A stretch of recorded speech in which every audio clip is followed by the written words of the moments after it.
Boa tarde, eu vou moderar essa mesa. Eu sou a Rosana Denaldi, professora da Universidade Federal da ABC e vice-diretora do Centro de Estudos da Favela. E esse encontro de hoje objetiva apresentar e discutir a primeira nota de pesquisa do nosso centro. O Cefavela, com sede na UFABC, é um centro de pesquisa, inovação e difusão financiado pela FAPESP e comprometido com o desenvolvimento de pesquisa, formação de recursos humanos, transferência de tecnologia e difusão de conhecimento para a sociedade sobre favelas, em articulação com diversas instituições, movimentos e organizações e comprometidas com uma agenda territorial das favelas. Essas notas de pesquisa são dedicadas à divulgação dos estudos desenvolvidos ou em desenvolvimento, como é o caso deste que vamos discutir hoje, com o objetivo de ampliar o debate e o alcance das pesquisas. Com as notas de pesquisa, o Cefavela busca fomentar o diálogo com parceiros, com a comunidade científica e demais interessados em temas relacionados às favelas. Hoje, vamos apresentar e discutir a nota de pesquisa de autoria do professor Jeroen Klink, intitulada O Estado, Mercado Imobiliário e Apropriação do Espaço nas Favelas Contemporâneas. Professor Jeroen Klink é o diretor do Cefavela, possui graduação e mestrado em Economia pela Universidade de Tilburg, Holanda, e doutorado em Planejamento Urbano pela Universidade de São Paulo. É professor titular na UFABC e atua no bacharelado em Planejamento Territorial e no programa de pós-graduação em Planejamento e Gestão do território dessa universidade. A professora Raquel Ronick, nossa debatedora, é arquiteta e urbanista, professora titular da Faculdade de Arquitetura e Urbanismo da Universidade de São Paulo e prefeita do campus Butantã da USP. Coordena o Laboratório Espaço Público e Direito à Cidade, foi diretora de Planejamento da cidade de São Paulo e consultora de cidades e latino-americanas em política urbana e habitacional. Foi também secretária nacional de programas urbanos do Ministério das Cidades entre 2003 e 2007 e relatora internacional do direito à moradia adequada do Conselho de Direitos Humanos da ONU. Pedro Abramo é economista, professor da UFRJ e professor visitante do Lincoln Land Institute for Land Policy, nos Estados Unidos, e diversas universidades internacionais, incluindo a Escola de Estudos Avançados, Paris, a Universidade da Califórnia, Berkeley, o Korean Research Institute for Women's Settlements na Coreia do Sul e a Universidade Politécnica de Catalumba, em Barcelona, Espanha. É coordenador do Observatório Imobiliário e de Políticas do Solo da Universidade Federal do Rio de Janeiro. Muito obrigado pela participação de vocês. Nós, então, teremos uma exposição de 40 minutos, de 40 a 45, do professor Jeroen, seguido por 15 minutos de fala de cada debatedor, e, por fim, depois devolvemos a palavra para o Jeroen para tecer seus comentários ou respostas aos debatedores. Muito obrigado e bom evento a todos.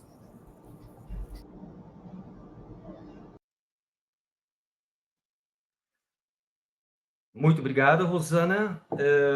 Eu queria, em primeiro lugar, começar a agradecer a participação do Pedro e Raquel, ler o trabalho e agendar para discutir esse trabalho, que é um work in progress, uma nota de pesquisa do nosso centro. Também agradecer a Rosana pela coordenação, pela organização, e a equipe, inclusive Luca, Nicole e Elton, a equipe logística. Também agradecendo a equipe de pesquisa do Cefavela, que no momento anterior, inclusive, discutiu uma versão preliminar dessa nota de pesquisa e ajudou a aperfeiçoar a direção desse trabalho. Queria também, em primeiro lugar, também ressaltar que o texto da nota técnica é o Centro de Estudos da Favela, conforme a Rosana falou, mas também essa nota de pesquisa já foi objeto, né, surgiu, na realidade, no âmbito de um projeto coordenado também pela professora Rosana, no âmbito de um projeto de pesquisa regular FAPESP. Então, o recorte espacial desse trabalho, portanto, é um recorte específico, não é todo o universo dos assentamentos informais. São particularmente as favelas contemporâneas, bem localizadas e nas áreas metropolitanas. Então, é um recorte muito específico. né? Eu queria ressaltar isso para situar vocês no debate. Eu vou pedir para a equipe me ajudar na sequência dos slides, né? Eu queria passar para o próximo slide e mostrar para vocês que eu tentei organizar em 5 pontos essa apresentação, e ficando dentro do limite de 40 minutos. Primeiro, algumas ilustrações do que tipo de ambiente construído estamos falando, né? De certa forma, as imagens que eu vou mostrar da Heliópolis é uma ilustração heurística, metodológico, né? Não é um estudo de caso, mas é uma ilustração do tipo de ambiente construído da favela que nós estamos falando hoje em dia. No segundo momento, vou revisitar as duas epistemologias que foram mobilizadas durante boa parte do século XX, até recentemente, portanto, para descrever as dinâmicas territoriais e a apropriação do espaço nesses assentamentos informais e favelas. O terceiro ponto, que de certa forma é o núcleo teórico, o núcleo duro da nossa pesquisa, é uma tentativa de elaborar uma teoria, eu diria, de nível intermediário, né? Não é uma teoria macroestruturante, é uma teoria de nível intermediário, inclusive para dialogar com a complexidade e a heterogeneidade das favelas hoje em dia. E, portanto, é uma teoria não apenas do nível intermediário, mas também flexível, ajustável às novas evidências empíricas que vão surgir no âmbito dos trabalhos detalhados no Centro de Estudos da Favela. O quarto ponto é algumas ilustrações a partir desses chaves conceituais que vou apresentar. E o quinto, último ponto, algumas reflexões para uma agenda de pesquisa. Então, eu vou começar com algumas ilustrações, por favor. Primeiro ponto, a densidade. Aqui nós estamos vendo a favela Sapopemba.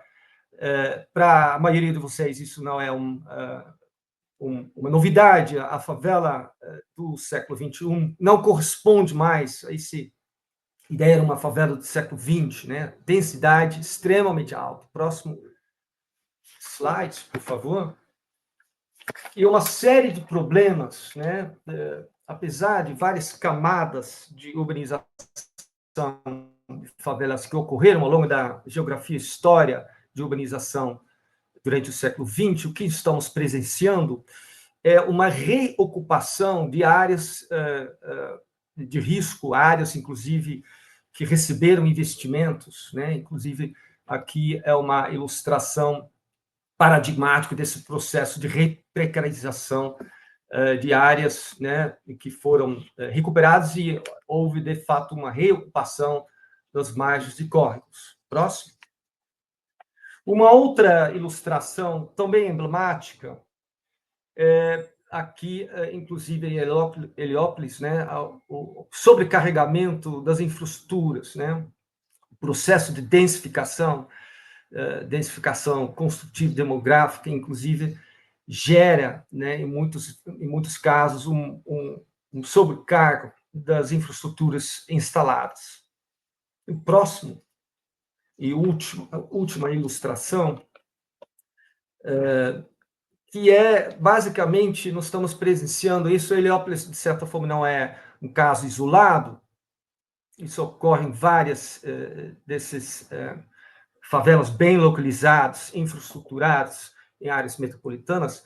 Nós temos, de certa forma, novas formas de promoção imobiliária. Aqui são duas fotos de Heliópolis, e eu queria chamar a atenção para ressaltar que, de certa forma, estamos vendo um padrão que é diferente do padrão que foi objeto da literatura do século XX, né, sobre a autoconstrução incremental e gradual, essa discussão que marcava boa parte também da literatura internacional. Mais recentemente, por exemplo, o artigo da Teresa Caldeira sobre esse tema, né, emblemático, né? Aqui nós estamos presenciando um outro tipo de promoção imobiliária, né? Na realidade, não é a autoconstrução incremental, inclusive nem para o mercado, mas para valor e uso, né? Nós estamos vendo um padrão diferente, maior escala, maior velocidade, uma certa profissionalização e, às vezes, inclusive, mobilizando agentes fora da favela. E, portanto, né, agentes que mobilizam recursos, planejamento, capacidade de, inclusive, organizar agentes da cadeia produtiva imobiliária e os próprios moradores, proprietários, entre aspas. Então, estamos, de fato, presenciando algo diferente que foi objeto privilegiado da literatura do século XX. Próximo. Bom, aqui eu mostrei, né, eu já vou entrando no segundo ponto da nota de pesquisa. Eu não vou entrar em todos os detalhes, não vai dar tempo, né, mas, basicamente, nesse momento da nota, eu revisitei duas chaves importantes na literatura do século XX. A primeira chave eu chamei a economia política da urbanização informal, né? Toda a discussão conhecida sobre superexploração da mão de obra, a família construindo a sua própria casa, o processo de autoconstrução gradual das periferias, é um paradigma, né? Uma epistemologia muito conhecida, muito debatida. Uma outra chave epistemológica que eu chamei, né, a microeconomia dos mercados informais competitivos, né? Toda discussão sobre a circulação de valor, né? Portanto, uma discussão importante, uma literatura importante sobre mercados informais, né? E, de certa forma, né, a nota de pesquisa faz uma análise argumentando que essa literatura é muito importante, mas não dialoga de forma totalmente adequada, de forma incompleta com essa heterogeneidade e complexidade das favelas hoje em dia. E eu queria ressaltar aqui três aspectos dessa necessidade de complementar, de aperfeiçoar algumas dessas epistemologias, né? O primeiro ponto é a questão do Estado. Na economia política de urbanização informal, o Estado não aparece, ou aparece de forma contraditória, né? A ausência do Estado ou a presença do Estado através da produção contraditória do espaço a partir dos conjuntos habitacionais longes, né? Com uma localização periférica. E o Estado, de certa forma, aparece na microeconomia dos mercados informais, mas principalmente a partir de uma ênfase mais detalhada na dimensão regulatória, né? Tem variações esse tema, né? Toda literatura, conceito de externalidades, de liberdade construtiva, né? Mobilizado pelo próprio Pedro, é um exemplo disso.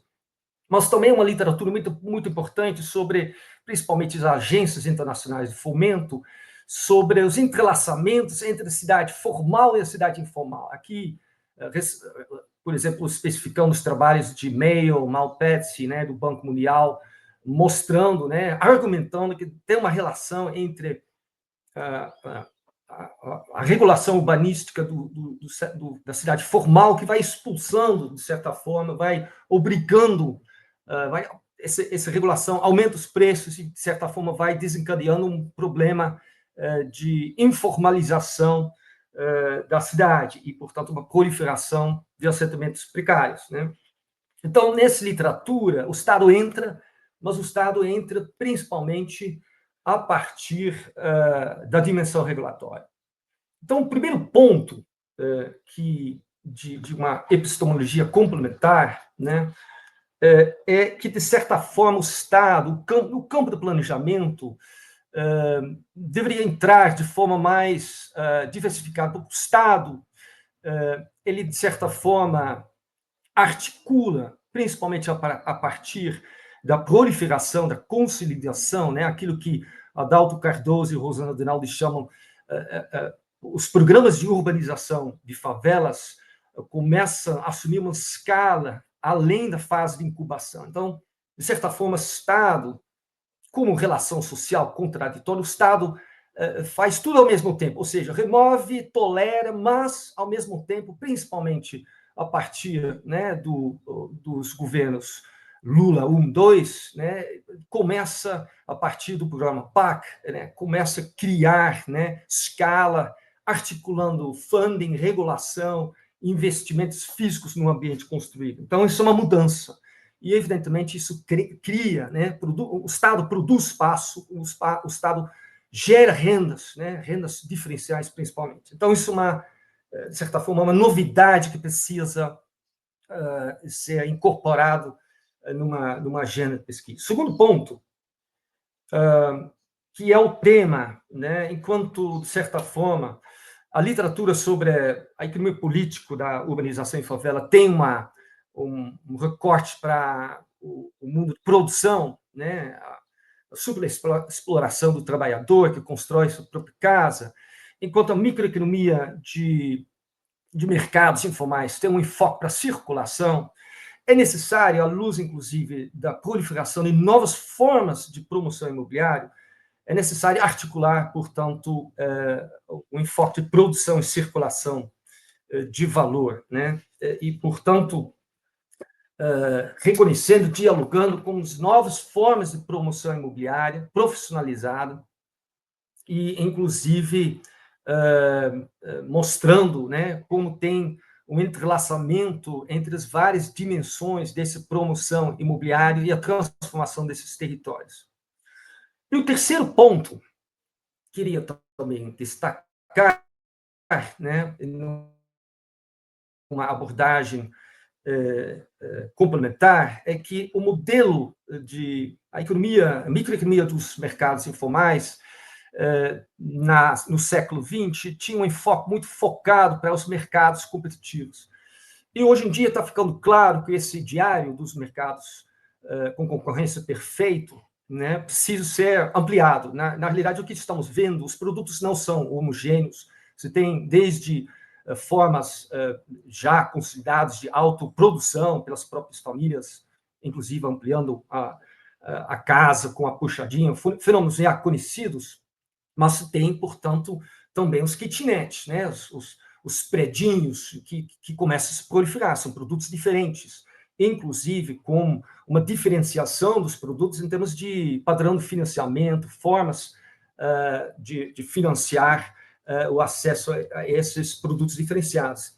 E, por fim, você tem uma série de barreiras de entrada no mercado, não apenas barreiras tradicionais, econômicas, né, em função do custo inicial de investimento, mas também barreiras que eu chamaria extraeconômicas, né, em função do papel de novos agentes, como os grupos relacionados com a economia ilícita, que começam, inclusive, a desempenhar um papel importante sobre a regulação do próprio mercado, quem entra, quem não entra, e quem pode construir que tipo de produto. Isso está muito claro, inclusive, muito claro, quer dizer, isso está ficando claro que há indícios, né, no papel dos próprios agentes relacionados com a economia ilícita, como um papel na regulação desse próprio mercado informal. E, portanto, tem toda uma discussão a ser feita sobre a construção social do mercado. O mercado não corresponde mais a essa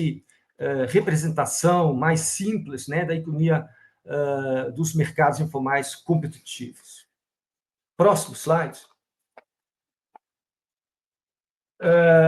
Então, esse portanto, uma síntese, evidentemente, na nota de pesquisa, não tem tempo de detalhar isso profundamente, mas na nota de pesquisa tem uma discussão um pouco mais detalhada, mas a partir disso, né, o núcleo duro da nota de pesquisa em termos, né, da tentativa de construir, de certa forma, uma ponte entre essas duas epistemologias, né, a economia política de urbanização informal e a microeconomia dos mercados informais, ou seja, uma tentativa de articular Marx e mercados, né, e de volta, de certa forma, a partir do conceito de renda. Eu queria ressaltar, né, que duas fontes importantes que inspiraram a elaboração desse nota, duas fontes, dois livros. Uma é o livro do Christophers, que é um geógrafo inglês, né? Ele tem um livro muito interessante sobre que chama-se Rentier Capitalism,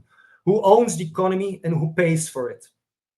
E um segundo livro bastante conhecido também, de Anne Heiler, que o livro chama-se Urban Land Rent, Singapore as a Property State. E nesse livro, ela desenvolve uma abordagem muito interessante sobre Singapura, né, como um estado forte, que desenvolve um papel como promotor imobiliário forte, antecipando e se apropriando de algumas dessas rendas fundiárias como promotor. Né? Então, são dois livros importantes que serviram também de fonte de inspiração para esse nome. Por que eu citei esses autores? Porque esses autores, eles de certa forma, mostram a necessidade... Primeiro, existem duas vertentes na teoria da renda. Né? A teoria da renda tem duas escolas importantes e é necessário articular essas escolas para se aproximar da complexidade e variedade do espaço das favelas hoje em dia. Qual a primeira vertente, primeira escola teórica sobre a teoria da renda? É basicamente a teoria clássica, né? Ou seja, a renda como uma relação social entre os proprietários e os atores, né? De certa forma, que geram o valor, né? A relação de renda é a relação entre o proprietário, que se apropria de uma parcela do valor que foi gerado pela coletividade. Essa é a tradição da economia política, Marx, enfim, Harvey. Eu tenho uma segunda tradição importante, que é a renda, né? De certa forma, uma remuneração acima dos custos para manter determinados fatores de produção no processo de circulação. Aqui, o ponto de partida, portanto, é uma perspectiva mais ortodoxa da microeconomia, ou seja, né, a renda emerge como remuneração acima dos custos em mercados não competitivos. Né? E reside aqui uma dimensão de poder. Né? O poder de mercado está muito claro nessa segunda perspectiva. Na nota de pesquisa, né, nós dialogamos com esse livro do Christopher, que eu mencionei, e nós adotamos uma definição híbrida de renda, que articula essas duas escolas, escola clássica e neoclássica.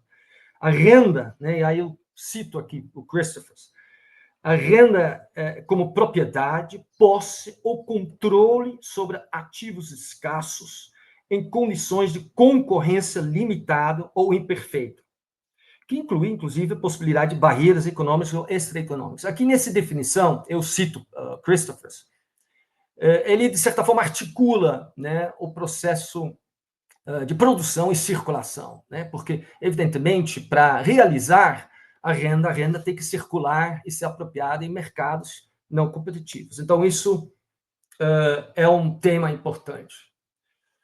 Segundo ponto que eu queria ressaltar, né? O primeiro ponto é a fonte de inspiração. O segundo ponto, essas relações sociais e relações de mercado têm, evidentemente, três dimensões clássicas, né? A renda absoluta, a renda diferencial e a renda monopolista, que, de certa forma, essas dimensões se relacionam, né? A renda absoluta com a existência da propriedade, a renda diferencial com a produtividade da propriedade, e a terceira dimensão, a renda monopolista, com a exclusividade da propriedade.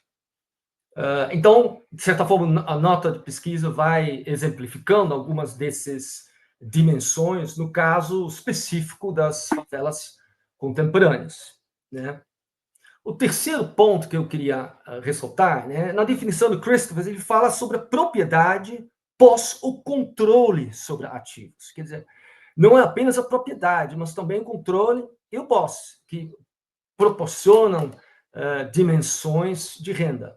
Isso é importante no caso brasileiro, porque, ao contrário de todas as teses essencialistas, né, do economista peruano, por exemplo, Souto, sobre o caráter necessário, suficiente do título da propriedade, na geografia e história da trajetória de urbanização das favelas, inclusive a trajetória, as dinâmicas, né, de mercado nos assentamentos informais no Brasil, Na realidade, os programas de urbanização de favelas ocorreram independente da clareza acerca da natureza da propriedade, né? E isso é, por exemplo, diferente de muitos países do sul global, né, que nós temos diálogo, e também essa discussão sobre insegurança, se não tem posse, não pode, não tem mercado, porque tem uma certa receio dos agentes fazerem investimentos, etc, etc. Na realidade, o caso brasileiro mostra claramente que tanto tem atuação do Estado, né, na urbanização de assentamentos precários, mas também se tem uma certa efervescência da dinâmica do mercado informal, independente da clareza desses títulos. Então, esse é um ponto que também eu vou retomar isso em exemplos específicos. E o último ponto desse tríade de reforma, redesenvolvimento, renda, né, é o tema estatal, é a importância daquilo que eu mencionei anteriormente, de certa forma, a renda, né, aquilo que Anne Hara fala, né, ela define a renda econômica como um conceito, né, que tem uma dimensão política, um projeto político intelectual. Política intelectual no sentido de compreender a dinâmica das cidades, inclusive os assentamentos informais, mas também para, a partir de uma reflexão crítica, poder interferir nessa realidade a partir de políticas públicas. E a renda tem essas duas dimensões, porque, ao meu modo de ver,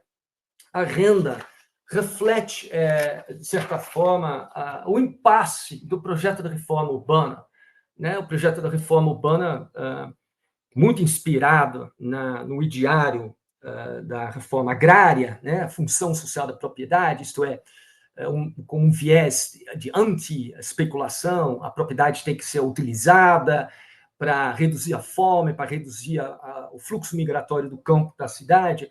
Ironicamente, no contexto metropolitano, né, de um ambiente construído denso, consolidado, essa função social da propriedade desencadeia toda uma circulação de rendas e mercados fundiários, mercados imobiliários de concorrência imperfeita, né? Todo um processo de redesenvolvimento de um ambiente construído que já existe, consolidado. E, portanto, isso se reflete, essa dimensão estatal, dimensão da política pública, se reflete nas dificuldades, inclusive nos próprios programas de urbanização de favelas, né?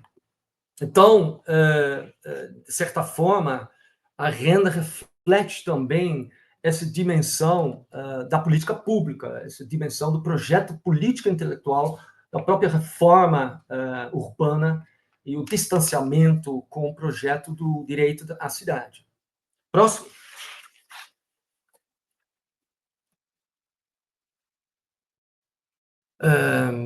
Você pode passar para o próximo slide?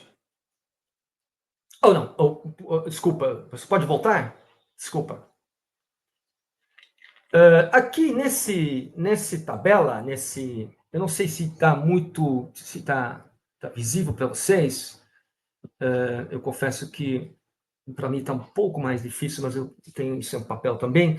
Aqui nessa tabela, eu mobilizo alguns exemplos, né, desses três dimensões da renda da propriedade, né? Eu inclusive, mostrando como as chaves analíticas e epistemológicas anteriores, né, respectivamente a economia política da urbanização informal e também a microeconomia dos mercados informais competitivos, sempre dialogava de forma incompleta com o novo momento. Eu vou dar três, eu vou, portanto, focar para a terceira coluna, né, a proposta metodológica, a abordagem alternativa de Marx para mercados, de volta, né? E, portanto, eu vou começar com o primeiro exemplo, a renda absoluta, a existência da propriedade. Eu diria que tem todo um deslocamento do debate anterior, né, a economia política da urbanização informal sobre a ocupação, invasão. Segundo momento, né, a microeconomia dos mercados informais, uma ênfase muito grande na questão da titularidade, a circulação da propriedade, a necessidade de fortalecer os mercados, a clareza acerca do título, para um momento que é diferente. Isso se reflete claramente na discussão sobre a renda absoluta, que é o tema, né, das disputas e as reivindicações contingentes ao longo do tempo em torno de rendas que circulam nesses mercados informais, né? Ou seja, de certa forma, um deslocamento do estoque para os fluxos, né? 3 exemplos. Um exemplo do próprio trabalho da Raquel, né, sobre o tema dos programas de remoção e pagamento de aluguéis, né, pagamento do aluguel emergencial em programas de remoção de famílias de risco, né? E esses trabalhos, esses exercícios, esses programas se transformam numa espécie de transitoriedade permanente de programas de remoção, inclusive, na visão dela, eles se transformam num objeto, inclusive, de interesse de plataformas imobiliárias, né? Então, tem toda uma disputa em torno dessas reivindicações de renda absoluta. O segundo exemplo desse tema de renda absoluta é o novo marco de regularização fundiária, né, que, de certa forma, coloca, né, representa uma inversão curiosa da praxis anterior, né, da praxis, inclusive, dos programas pioneiros de urbanização de favelas do século anterior. Isto é, você tem uma perspectiva de receber o título, mas sem ter os investimentos e o acesso aos serviços que fazem parte de regularização integral. E, portanto, uma inversão curiosa que nós não sabemos para onde isso vai, porque também as pesquisas iniciais sobre essas empresas privadas de regularização fundiária mostram que não é tão fácil assim. Mas, de qualquer forma, é um ponto de interesse em torno desse tema da renda absoluta. E também na literatura internacional há uma convergência desse deslocamento da discussão de invasões, titulação, para a disputa, as múltiplas reivindicações sobre a renda absoluta e como se desdobra em determinadas intervenções. No caso indiano, por exemplo, tem uma série de discussões muito importantes, ao meu modo de ver, para o debate brasileiro sobre a nova safra de programas de redesenvolvimento das favelas.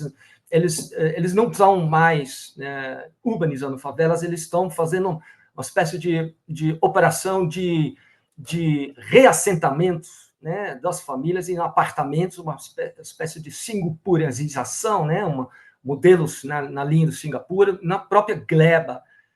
E, de certa forma, isso gera toda uma discussão que na literatura indiana está sendo rotulado como despossessão sem remoção, né? Ou seja, toda uma negociação em torno das condições financeiras, os direitos que essas famílias faveladas têm no âmbito desses programas de redesenvolvimento imobiliário. O segundo tema, a renda diferencial, né? A renda diferencial, conforme eu falei, se relaciona com as infraestruturas, a legislação urbanística, a produtividade da propriedade, né? A possibilidade de utilização, a possibilidade de verticalização, etc, etc. 3 dimensões chamam a atenção nessa discussão sobre as rendas diferenciais. Primeiro, que eu já falei, a importância da proliferação dos programas e a consolidação dos programas de urbanização de favelas gera todo um gradiente de rendas diferenciais. Segundo ponto, né, o tema da infraestrutura. Né, o tema da infraestrutura, a importância de rendas, né, a relação imbricada entre rendas diferenciais e sistemas de saneamento, infraestruturas de condomínio, TV, internet, mobilidade, gás canalizado, etc, etc. Né? Condomínio, inclusive, uma possibilidade de controle, em estrito senso, dos territórios. Então, tem uma discussão muito importante, não apenas em relação ao imobiliário estrito senso, mas todo o debate sobre as rendas infraestruturais de forma mais ampla e as transformações que estão ocorrendo na produção dessas infraestruturas. E, por fim, um tema importante que eu mostrei, inclusive, nesse slide anterior, quando eu mostrei, né, o processo de reprecarização das áreas que receberam investimentos em urbanização de favela em fases anteriores, toda a disputa sobre os comuns, né, sobre os espaços comuns, sobre a natureza, sobre os córregos, rios, toda a discussão sobre, portanto, a relação entre essas rendas, a precificação, a constituição de mercados a partir do apetite do capital financeiro.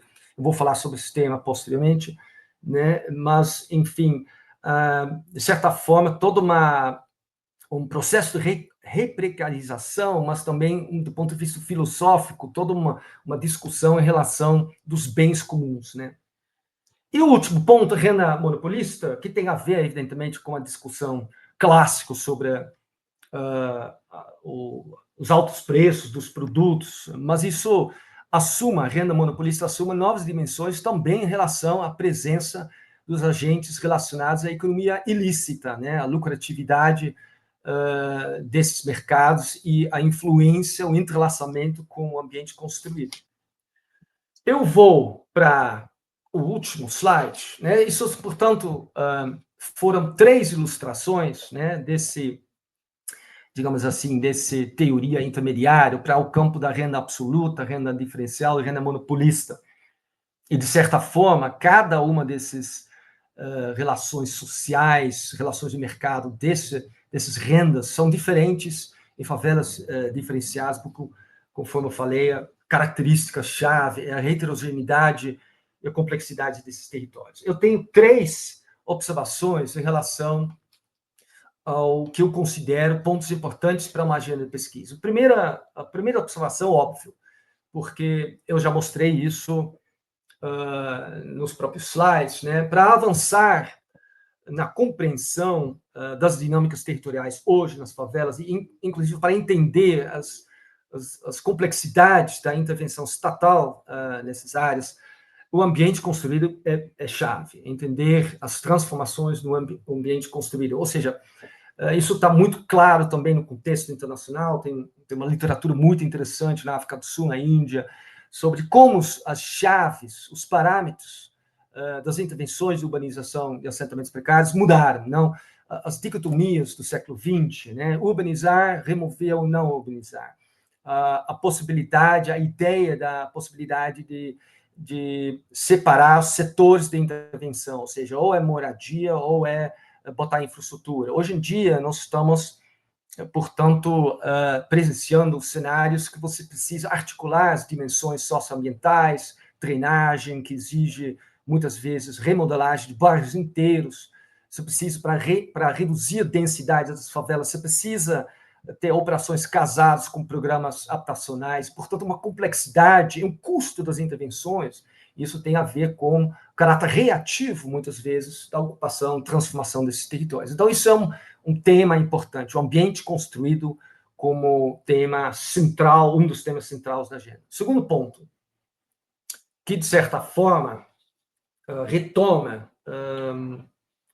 retoma esse conceito de renda, o conceito de renda econômica, né? Tem uma dimensão política e uma dimensão analítica, né? Se a renda, conforme Anenheiler, reflete um projeto político intelectual, você tem, portanto, 2 dimensões. A primeira, de certa forma, é a dimensão política, né? Entender melhor o impasse dos programas de urbanização, a dificuldade, desafio dos programas de urbanização de favelas, como uma espécie de como reflexo de falta de alavancagem do Estado sobre a dinâmica imobiliária e, portanto, a falta de articulação entre as 3 dimensões, né, do campo de planejamento: regulação, intervenção no ambiente físico e funding, né? E, portanto, tem uma agenda importante. O Estado não conseguiu obter maior alavancagem sobre os mercados. Isso está muito claro, por exemplo, na emergência desses promotores, né? Aquilo que eu mostrei anteriormente, a dinâmica estatal, a dinâmica de intervenção, que se reflete, inclusive, no ideário da própria função social da propriedade, gera uma dinâmica do Estado reativo. O Estado, de certa forma, não tem capacidade de antecipar na captação dessas rendas fundiárias e que, de certa forma, os novos promotores, acabam desempenhando um papel de coordenação dessas novas cadeias imobiliárias que estão se configurando no território das favelas. Então, isso é uma dimensão política, né? O desafio, né, de certa forma, de sair do impasse que eu chamei, né, um reformismo fraco, para um Estado mais proativo, né? Então, isso é uma primeira dimensão. A segunda dimensão é analítica, é entender melhor, conforme eu falei, tem uma série de rendas fundiárias, né, que são fundiárias e rendas urbanas, que são objeto de disputas, né? E, portanto, nós temos, de certa forma, né, e isso está, por exemplo, muito claro num livro muito interessante do Bruno Paes Manso, sobre os novos agenciamentos coletivos que emergem nessas áreas, né? Ele menciona toda a relação imbricada entre a igreja pentecostal, o crime organizado, esvaziamento dos agenciamentos antigos, né, a igreja católica, teologia da libertação, os movimentos sociais, enfim, tem todo um deslocamento e um projeto, inclusive, né, na parte das igrejas pentecostais, né, um deslocamento, inclusive, para a teologia do empreendedorismo, etc., etc. Então, tem toda uma proliferação de novos agentes e novas disputas. Eu insisto, inclusive, sobre rendas fundiárias que parcialmente estão sendo produzidas pelo próprio Estado. Então, existe aqui uma agenda importante do ponto de vista de entender melhor a disputa sobre essas rendas. E o terceiro ponto, e isso, de certa forma, tem a ver com esses agentes, esses novos agentes. Um dos novos agentes, né, que está assim, presente em todos os debates sobre financiarização das cidades, é a relação das plataformas, do capital financeiro, e, de certa forma, toda a tríade, né, que eu chamo, né, valor, renda, finanças, porque, de certa forma, existe uma relação, né, entre valor, de um lado, renda e finanças, né, a partir da capitalização. A capitalização permite você antecipar rendas e calcular no presente o preço das localizações. E, portanto, tem toda uma tríade entre valor, renda e finanças, né? Todo o debate, inclusive, sobre a financiarização remete ao ponto que o projeto política intelectual das finanças é um projeto muito claro, um projeto sedutor, né? De certa forma, antecipar o futuro e permitir acesso a serviços e acelerar a universalização dos direitos à habitação, moradia, saneamento, etc., etc. Então, o projeto das finanças é um projeto sedutor, né, e, portanto, disseminou na literatura todo o debate sobre a financiarização do urbano, a financiarização das cidades e discussões correlatas. Da minha parte, né, porque isso é uma discussão que vai desde o Harvey, né? Harvey já descreve como a terra é crescentemente tratada como ativo financeiro que permite, portanto, antecipar essas rendas, né, como se fosse e calcular o preço como uma espécie de terra vira uma espécie de capital fictício, né? Essa discussão, de certa forma, antiga. A novidade é a interrogação se esse capital financeiro já vai penetrando nas favelas, nos assentamentos precários, né? Da minha parte, isso consta também no final da nota de pesquisa, eu tenho dúvidas, né, sobre se esse processo chegou já a um grau de consolidação que nós podemos afirmar que tem um processo de financiarização das favelas em andamento, né? Eu posso, assim, vamos ouvir depois os demais, mas me parece que as evidências empíricas, né, e os custos transacionais significativos, né, para o capital financeiro entrar de vez e criar mercados secundários relacionados com os ativos, né, nas favelas, me parece que ainda está cedo para afirmar isso. Agora, ao mesmo tempo, você tem uma circulação de rendas, e evidentemente estudar como essa relação entre capital financeiro, renda e valor se desdobra concretamente no território das favelas, evidentemente uma agenda importante, né? Mas me parece que está muito cedo ainda, e é muito mais. A agenda de financiarização não pode ser um ponto de partida. A agenda de financiarização nas favelas me parece que é muito mais um possível, né, processo constituinte, disputado, que o capital, de certa forma, o capital financeiro se depara com problemas, né, para, de fato, penetrar no ambiente construído por enquanto. Eu tenho mais duas observações sobre esse tema. Aliás, uma última observação antes de encerrar é o tema de saneamento, as infraestruturas. Eu acho que, encerrando minha exposição, eu acho que o tema de financiarização na cidade formal está avançando de certa forma, mas não chegou ainda nos assentamentos informais, conforme eu falei. Agora, o tema de saneamento, a transformação da estrutura de provisão e a estrutura de financiamento das infraestruturas é um tema que preocupa, e principalmente nas transformações que estão acontecendo no marco legal do saneamento. Então, isso é um tema, de fato, que inclusive faz parte do C-Favela. Bom, meu tempo acabou. Eu queria mais uma vez agradecer vocês pela leitura do documento, e é isso. Muito obrigado.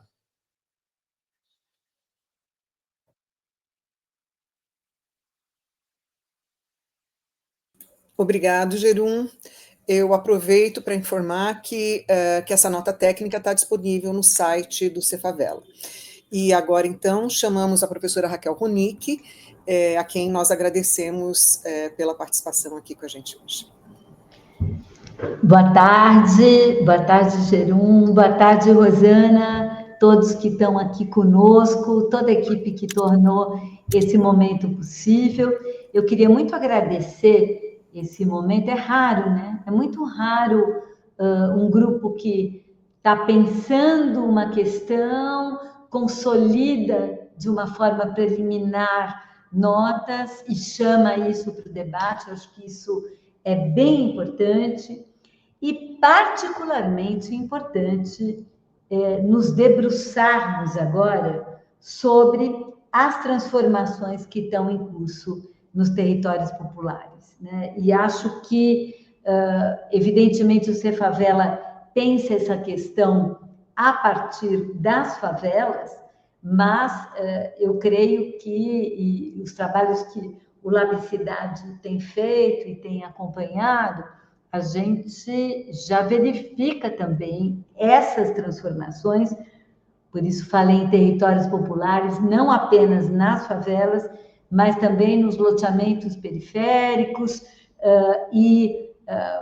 regulares e irregulares, enfim, numa nova dinâmica que está presente também ali. Então, é um tema absolutamente central. A gente já vem chamando atenção para isso, de que nós estamos falando da transformação de um processo de produção e circulação. Acho que foi acertada mesmo a nota ao pensar isso, né? Isso é muito importante.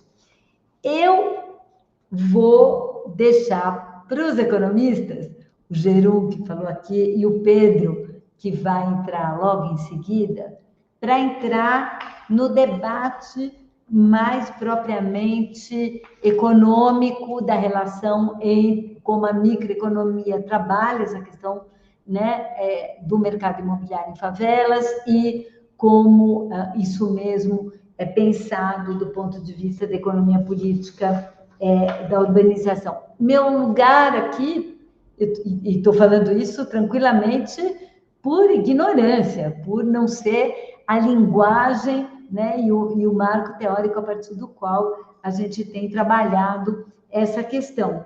Meu lugar de fala aqui, de pensar essa questão, é a partir mesmo da economia política, do urbano, né, e do processo histórico de constituição da cidade, e pensando, né, como isso é muito importante, porque a centralidade da questão da autoconstrução para a discussão da economia política da cidade brasileira, latino-americana, mas também das cidades da periferia do capitalismo de um modo geral, e uma coisa muito interessante da nota de pesquisa foi, inclusive, trazer a literatura internacional pensada a partir da Índia, a partir de outros pontos que não apenas a América Latina, isso é muito, muito importante nessa nota, né?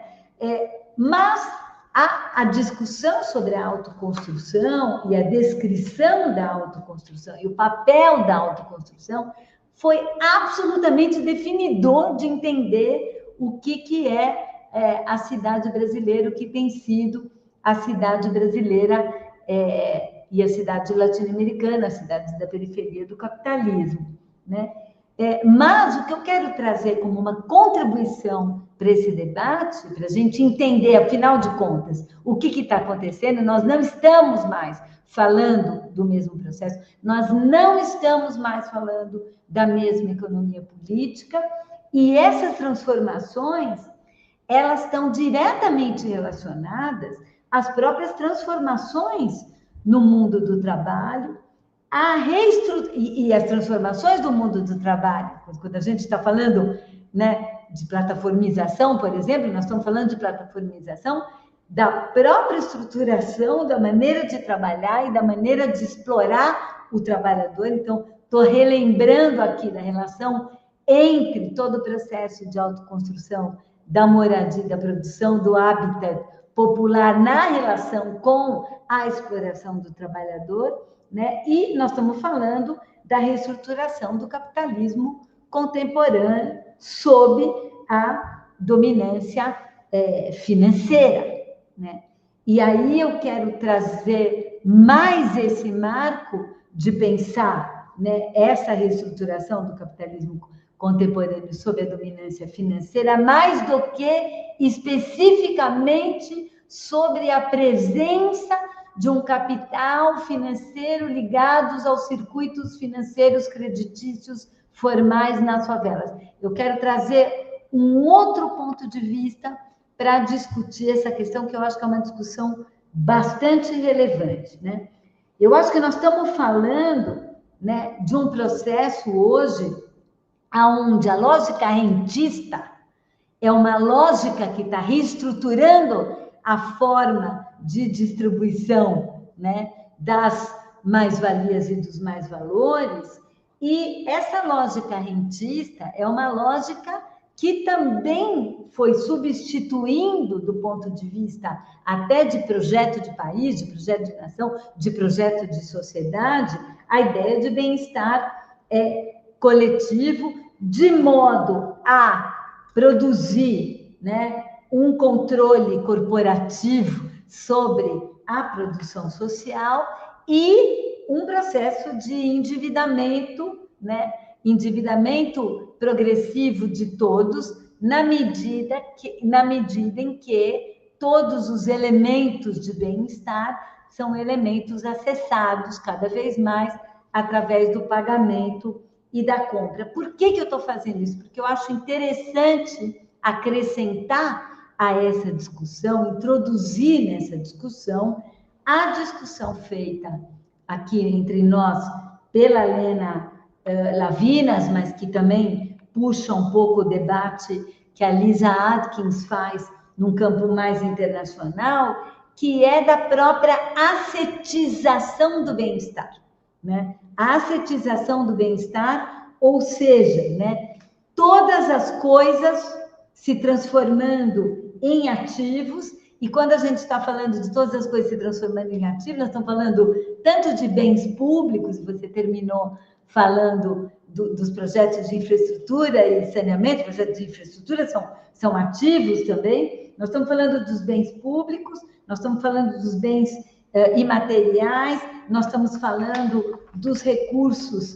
naturais, mas nós estamos falando também dos trabalhadores se transformando em gestores de ativos, incluindo sua própria casa, eventualmente a sua própria casa. Então, quando estamos falando das transformações do mundo do trabalho, a uberização, né? Você não tem mais salário, você não tem mais previdência, você não tem mais direito social de nada, você mobiliza o quê? Né? Você mobiliza a tua propriedade, né? Você mobiliza o que você tem. Se você tem um carro, você faz um Uber. Se você tem bicicleta, você faz um iFood. Se você tem uma casa, você coloca ela para alugar. Então, nós temos, desse ponto de vista, né, uma primazia da capitalização na esfera da própria reprodução da força de trabalho. E essa primazia da capitalização como força motriz da engrenagem da acumulação financeira. A dúvida colocada aqui, e é uma dúvida nossa de pesquisa também, o quanto essa capitalização e essa transformação desses ativos está mais ou menos conectadas com os circuitos financeiros corporativos globais. Essa é uma grande dúvida. Em algumas instâncias, a gente percebe algumas conexões, como, por exemplo, o Airbnb. Na hora que você tem o Airbnb em favela, você tem uma conexão clara entre esses circuitos rentistas de exploração do próprio espaço, né? É isso que a gente está trabalhando, né? Então, nesse sentido, por que eu estou falando isso? Por que isso é importante?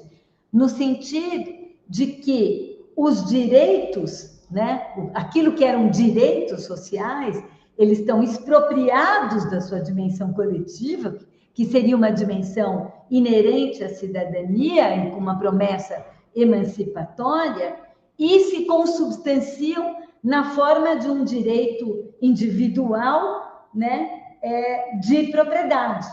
Então, e a política social é, na verdade, uma política de inclusão financeira, né, sobre esses elementos. Então, por que isso é muito importante e eu acho muito relevante? Eu já vou colocar isso na minha fala final, que é toda a relação disso com o projeto político-cultural da reforma urbana, da inclusão socioterritorial. Isso mina, isso boicota, isso transforma completamente a lógica, inclusive, da luta pela urbanização e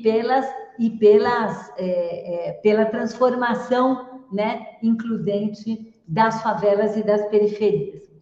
A segunda dimensão, muito rápida, que eu acho que é um elemento importante para a gente entender aqui, que, sem dúvida nenhuma, esse processo de adensamento, de produção dos prédios, rentistas, etc., vão ocorrer aqui, no nosso caso específico no Brasil, talvez também, né, como efeito do próprio programa Minha Casa Minha Vida e de expansão do crédito imobiliário ligado à habitação, e o boom imobiliário que a gente viveu e está vivendo muito claramente quando os espaços são claramente ativos financeiros tomados pelo capital. O exemplo do que está acontecendo em São Paulo é absolutamente eloquente disso. Então, isso faz gerando uma escassez de terra, e uma escassez de terra na periferia que mina a possibilidade de reprodução do espaço através de processos de autoconstrução individuais e coletivos,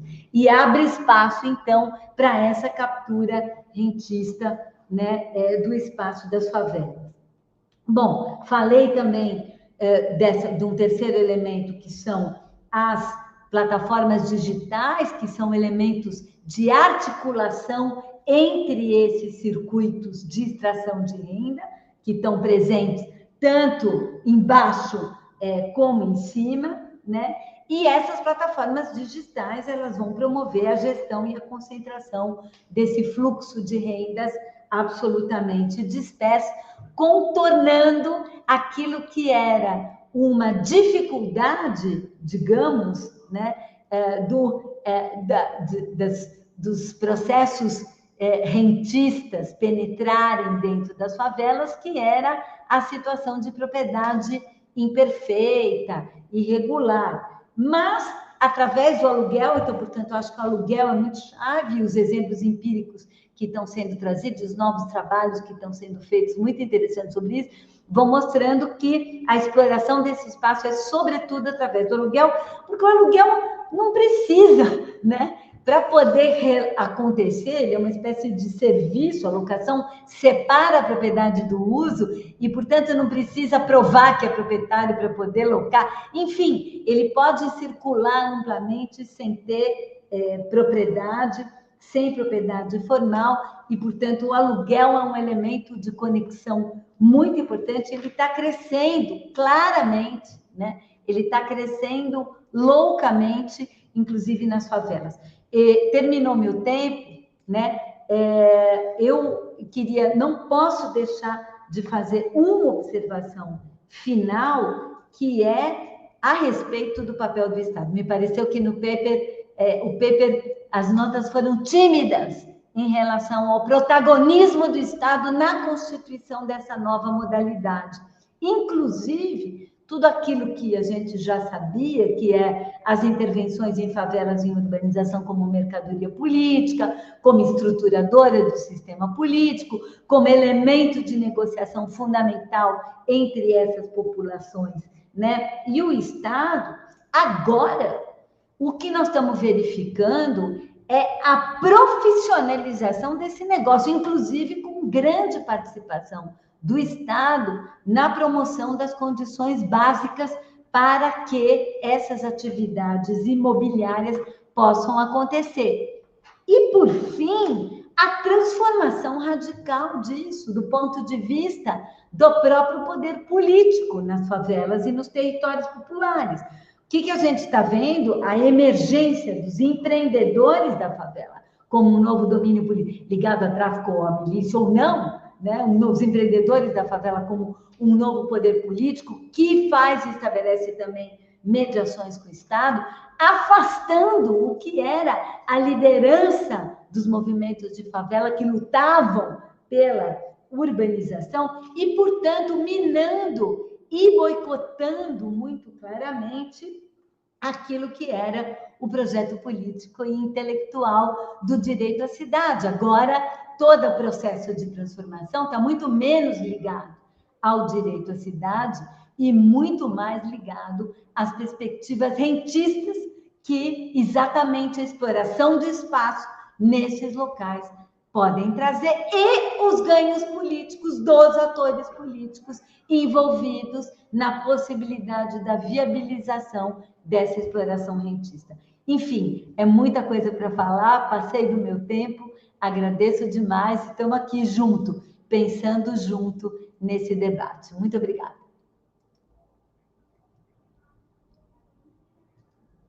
Está sem som, Rosana? Obrigado, Raquel, pelas suas contribuições. Eu vou, então, passar direto a palavra para o nosso segundo debatedor, o professor Pedro Abramo, a quem eu também agradeço a participação aqui hoje com a gente. Muito obrigada. Obrigado, Rosana.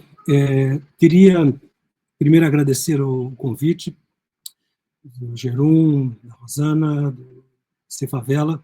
É uma oportunidade excepcional estabelecer esse espaço de diálogo, sobretudo um diálogo em torno de um trabalho em processo, em construção. E é dessa perspectiva que eu vou fazer alguns comentários ao trabalho que Gerum apresentou. Eu vejo esse trabalho como um trabalho importante, uma contribuição significativa na sistematização de um debate em torno da favela, dos elementos novos que estão surgindo nas favelas, as transformações que elas são objeto das últimas 2, 3 décadas. Portanto, eu acho que é um trabalho importante de reflexão e propositivo no sentido analítico e político. Nesse sentido, vou dividir os meus comentários nos 3 blocos do trabalho, como o Jérôme apresentou. O primeiro bloco do trabalho do Jérôme, da nota de pesquisa, é uma identificação de transformações que estão ocorrendo nas favelas, sobretudo, quer dizer, nas últimas 2 décadas. Quer dizer, a nota de pesquisa identifica, digamos, a favela do século XX e a favela do século XXI. Portanto, são elementos que identificam mudanças, transformações. E, a partir daí, a necessidade de repensar o marco analítico, conceitual, para produzir inteligibilidade das favelas. Se as favelas estão mudando, é necessário, portanto, mudar as chaves de leitura, como disse o Jérôme, para produzir inteligibilidade sobre esse território, favela. Então, nesse segundo bloco, o Jérôme vai propor, digamos, uma taxonomia de leituras. Basicamente, quer dizer, duas leituras que ele caracteriza como leituras do século XX, da favela, uma que ele vai definir, como bem apresentou, da economia política da urbanização informal, e uma segunda chave de leitura, que é a microeconomia dos mercados informais perfeitos e competitivos. Imagino que ele chamou a Raquel para falar da primeira chave de leitura e eu para falar da segunda. E, portanto, os comentários que eu vou fazer vão girar mais em torno dessa classificação da segunda chave de leitura. E uma terceira chave de leitura, que é o que ele propõe como perspectiva nova, inovadora, para entender essas transformações que estão ocorrendo nas favelas. Bom, minha primeira observação em relação ao primeiro bloco, as transformações. Totalmente de acordo, quer dizer, inclusive eu tenho trabalhado sobre isso, escrevi, passei por gerou um pequeno texto sobre isso. Para mim é importante, quer dizer, produzir uma periodização do que é a territorialidade da informalidade. A informalidade urbana é um elemento estrutural, constituinte das cidades brasileiras, latino-americanas e, inclusive, do norte global. Muitos países do norte global se constituíram no início do século XX, na primeira metade do século XX, como territórios informais, né, nos Estados Unidos, na Europa, na Espanha, no Sudeste Asiático. Portanto, a informalidade urbana é um vetor estruturante da produção das cidades modernas, sobretudo as cidades do século XX e XXI. Portanto, é necessário, já que tem uma longevidade, quer dizer, esse vetor de produção das cidades, informalidade urbana, quer dizer, é interessante ver se, ao longo desse período onde a informalidade urbana se constitui como um vetor de produção material e territorial, espacial, portanto, das cidades modernas, se existe uma periodicidade. E eu vou propor que sim, que existe uma periodicidade, portanto, é necessário fazer um exercício de estilização histórica, não um trabalho de historiografia, mas um trabalho de estilização histórica para identificar, eventualmente, períodos. Nesse sentido, eu vou fazer uma eleição de 2 elementos que me permitiriam estabelecer essa estilização da periodização da informalidade urbana no Brasil e na América Latina. A primeiro, digamos, elemento, chave de leitura, para usar o termo que o Jérôme utilizou, a primeira chave de leitura é o modo de produção da territorialidade construída. Portanto, esse é um primeiro, digamos, elemento. Se a informalidade é um vetor de produção dessa territorialidade, desse ambiente construído urbano, é possível ou não identificar mudanças significativas, estruturais, na forma como a informalidade produz a cidade. Esse é o primeiro elemento, digamos, de distinção para estabelecer uma periodização da informalidade urbana. O segundo elemento que eu vou vou definir, é que a territorialidade informal popular, é um espaço de reprodução da vida.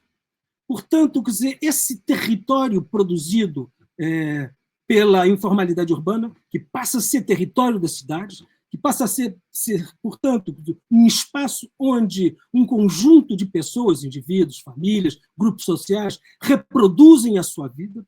Se essas formas de reprodução da vida nesse território informal popular, quer dizer, mudou ao longo desse longo momento que eu identifico a partir do século, da década de 20, 30, século passado, até hoje. Portanto, esses são os dois elementos que me permitiriam identificar se há ou não, se é possível ou não estabelecer uma periodização da informalidade urbana. E, a partir daí, eu digo que sim. Eu identifico claramente que a forma de produção da informalidade urbana mudou de forma muito significativa, o Jérôme identifica isso, mas eu classifico isso no marco de uma periodização, ou seja, a forma de produção da informalidade urbana, que era basicamente um processo de ocupação de terrenos públicos, privados, e marginalmente de loteamentos, mas basicamente na América Latina, no Brasil em particular, foram os processos de ocupação de terra que produziram, que são um ato fundador, digamos, do território informal, que, portanto, introduz um elemento novo nas cidades a partir desse ato fundador, que é uma ocupação. Essa ocupação, digamos, ela é seguida de um longo processo de consolidação, o que o Jérôme vai identificar como a economia política da urbanização informal. Raquel sublinhou a importância desses processos. Esses processos foram muito importantes. Por quê? Porque as cidades não são só objetos de fluxos atuais. As cidades guardam heranças, portanto, as cidades têm uma forte inércia, e, portanto, as cidades contemporâneas têm a inércia do passado.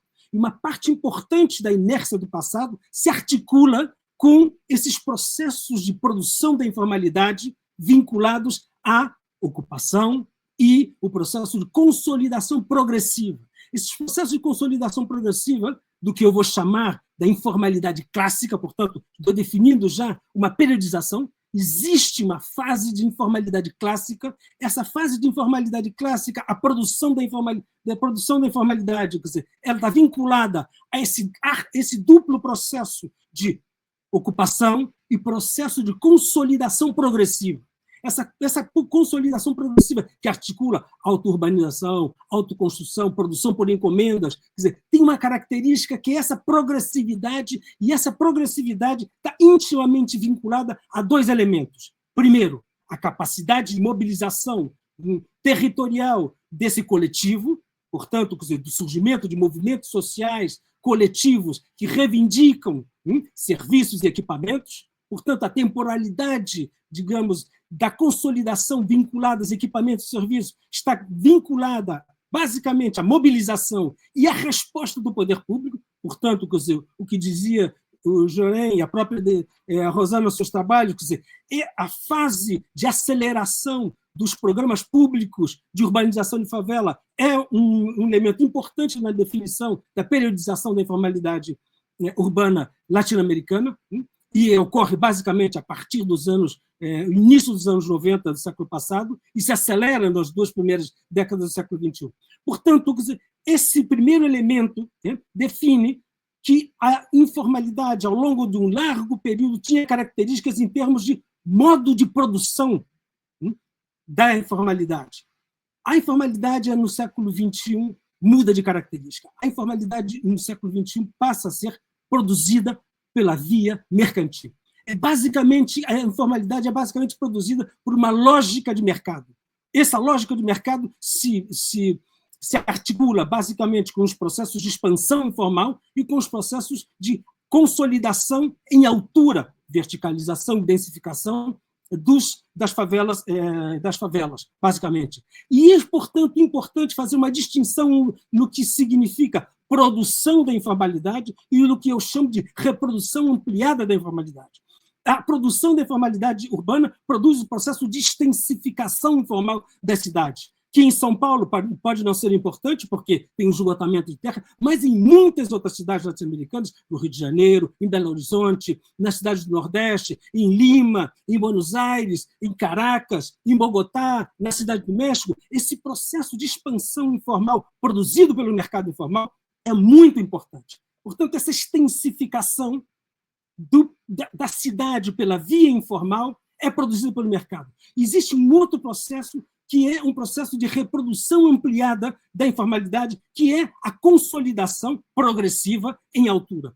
Também, em grande medida, produzida pelo mercado, como dizia a Raquel, pelo mercado de comercialização, mas, sobretudo, pelo mercado de locação. É o mercado de locação que puxa, digamos, esse processo de mercantilização em altura e produção mercantil em altura para ser ofertado no mercado de locação. Portanto, essa reprodução ampliada da informalidade marca um processo, digamos, particular, uma nova forma de produção da informalidade urbana, que se distingue, portanto, da informalidade clássica. E eu vou chamar ele de nova informalidade urbana. Portanto, existe, do ponto de vista da produção da informalidade urbana, duas grandes fases: informalidade clássica e a nova informalidade urbana. Também, do ponto de vista da reprodução da vida nos territórios populares, podemos identificar, vincular à informalidade clássica processos muito particulares de organização da vida, de reprodução da vida em termos comunitários, em termos de sociabilidade, em termos de vincular essa consolidação da informalidade clássica, informal, nas relações familiares e coletivas, à urbanização acelerada, ao processo de transição demográfica. Esse processo de transição demográfica termina na América Latina e no Brasil, o processo de urbanização acelerada termina, portanto, se produz processos de mudanças estruturais na estrutura sociodemográfica dos territórios populares, das favelas, basicamente. A estrutura de família se altera, a forma, digamos, de se relacionar, a forma de relacionamento intergeneracional, que eram características, digamos, da informalidade clássica, da nova informalidade urbana, tem outras dimensões. E isso vai mudar a estrutura, a forma de reprodução da vida nesses territórios. A coesão, a forte coesão comunitária, característica da informalidade clássica, passa a ter fraturas importantes na nova informalidade urbana nesses territórios. Digamos, a convivência que existia na informalidade clássica do ponto de vista da reprodução da vida passa a ter elementos, digamos, de atrito em termos étnicos, em termos religiosos. Portanto, um conjunto de elementos passam a mudar na forma de reprodução da vida. E isso vai ter, digamos, consequências ao nível de como o mercado informal, que passa a ser, digamos, o mecanismo de acesso à favela principal, vai responder a essas mudanças estruturais nas formas de reprodução da vida nos territórios informais, nessa fase da nova informalidade urbana. Portanto, digamos, o que o Jérôme identificava de forma pontual como mudanças, eu classifico como, digamos, uma mudança estrutural, e significa, digamos, uma nova fase da informalidade urbana. E para uma nova fase da informalidade urbana é muito importante, por quê? Porque os diagnósticos para a política pública, como o Jorém, ao longo do texto, vai sublinhando isso, estão muito mais vinculados à informalidade clássica do que à nova informalidade urbana. Portanto, a nova informalidade urbana necessita digamos, um novo diagnóstico dos problemas que estão surgindo e persistindo nas favelas. Mas são dimensões novas, são problemas novos, são novas dimensões de precarização da vida, são novas dimensões de precarização do ambiente construído. Portanto, necessário um artefato conceitual, um artefato teórico para enfrentar isso. E é o que o segundo ponto da discussão da nota de pesquisa. Nesse segundo ponto, o Jérôme vai, digamos, me classificar um conjunto de autores que se articulam em torno de uma rede Infosolo, como, digamos, microeconomistas vinculados aos mercados informais perfeitos.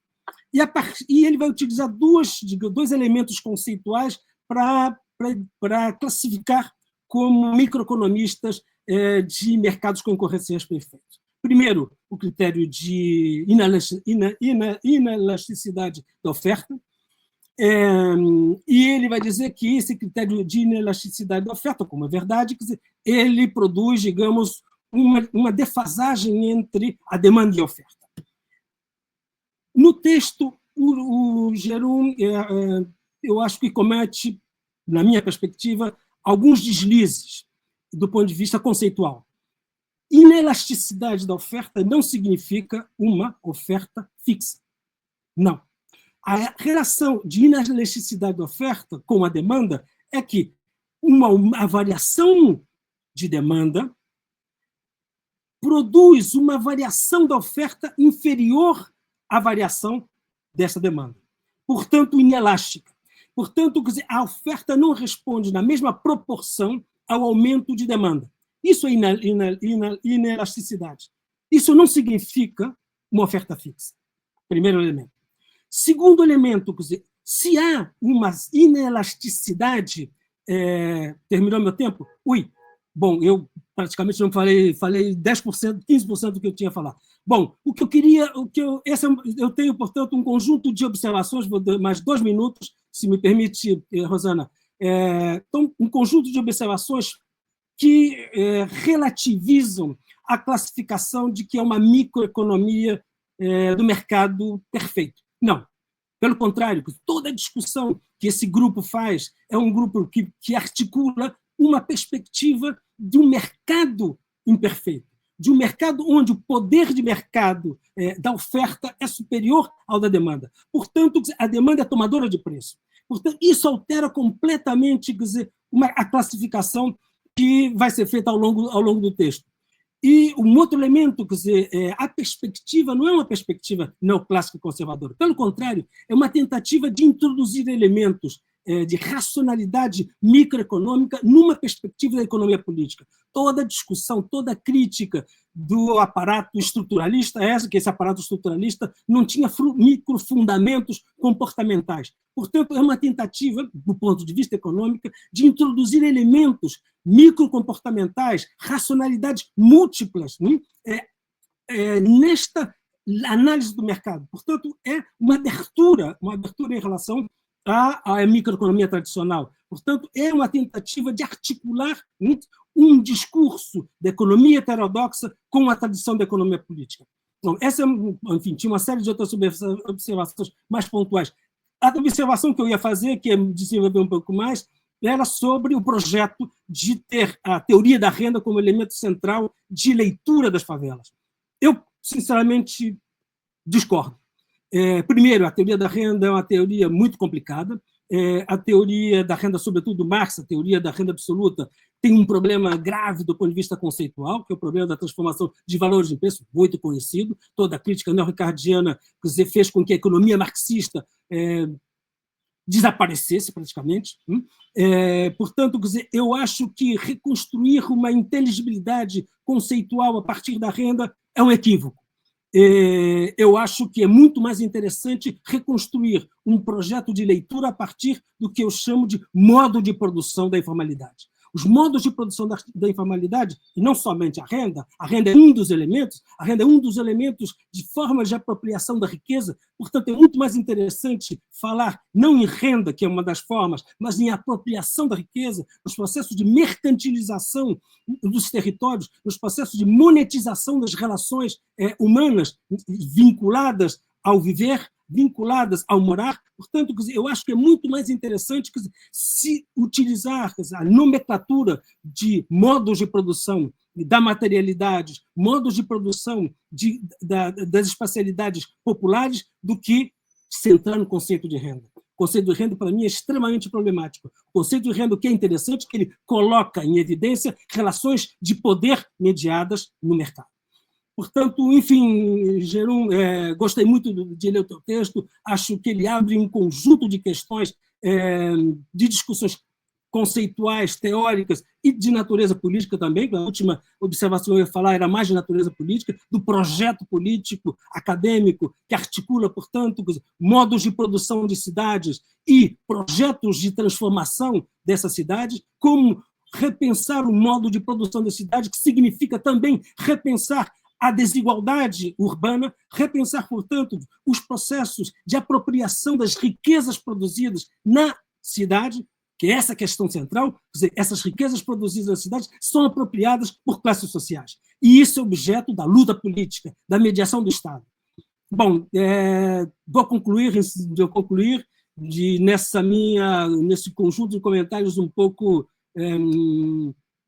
como vou dizer, mal calibrados do ponto de vista do tempo, porque imaginei que ia ter um tempo e não fiz todos os comentários que eu gostaria de fazer.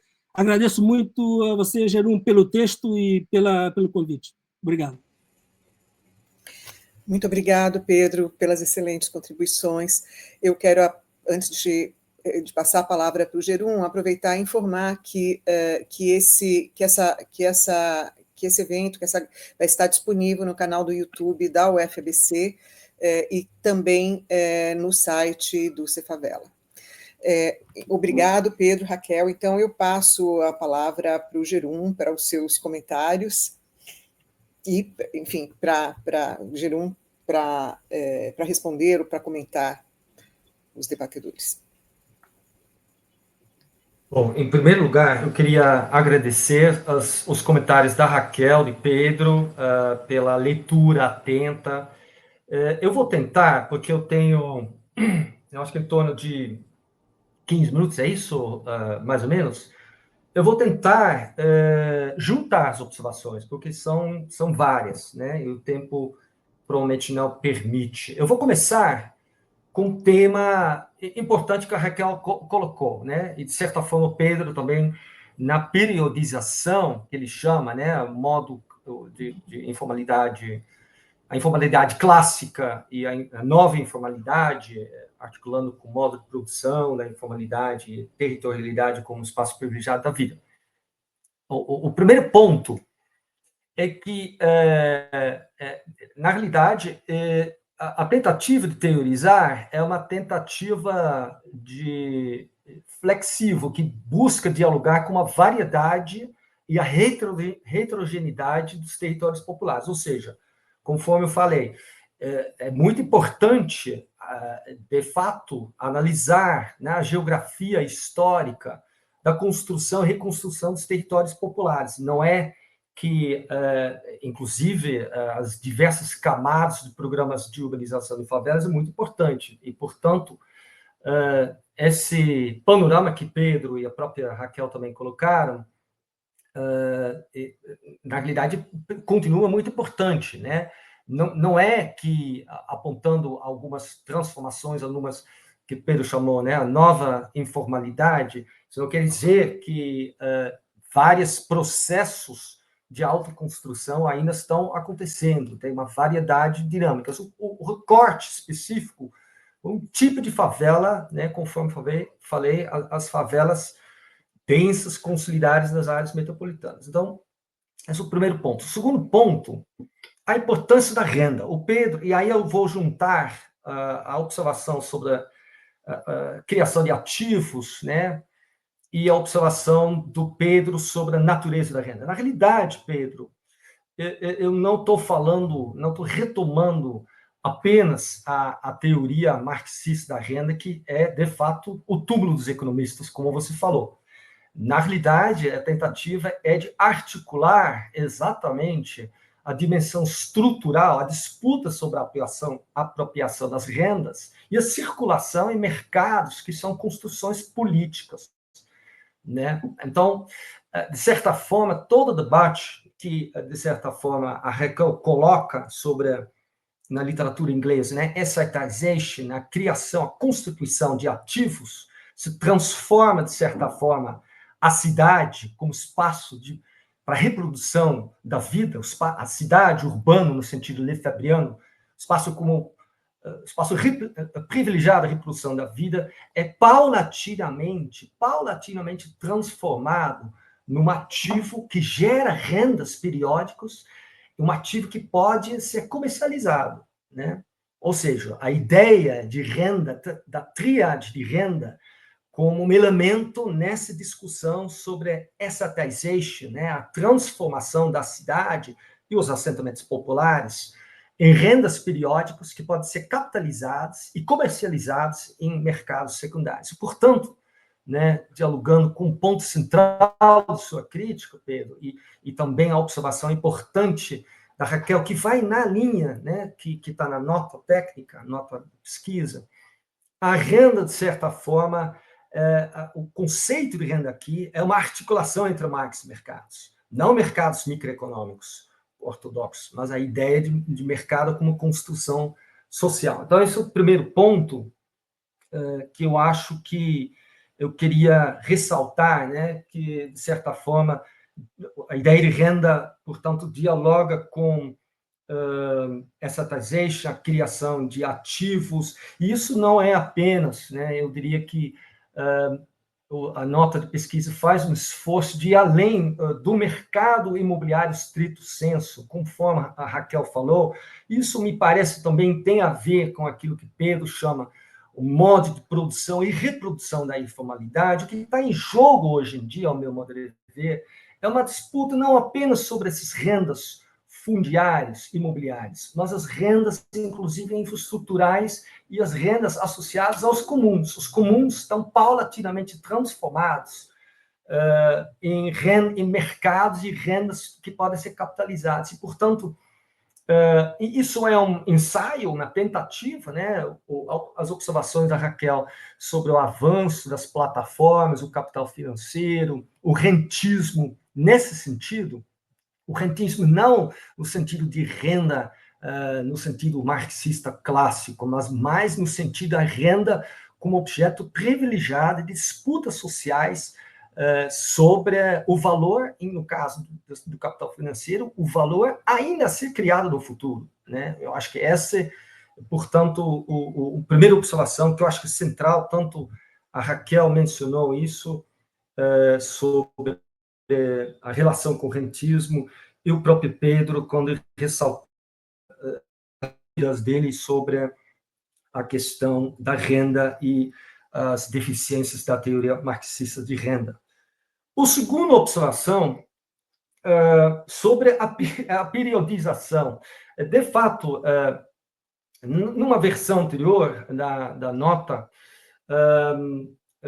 inclusive foi objeto de um debate interno, houve uma tentativa de periodização que vai mais ou menos na linha que Pedro falou, em termos de informalidade clássica e a nova informalidade, mas com a luz da heterogeneidade dessas dinâmicas e o entrelaçamento e o caráter multiescalar dessas dinâmicas, eu decidi de colocar a discussão em termos de chaves analíticas. E, evidentemente, essas epistemologias se relacionam com uma certa temporalidade dos espaços informais, mas, como eu falei, a ideia aqui não era constituir uma macro-teoria estruturante à luz da variedade desses territórios.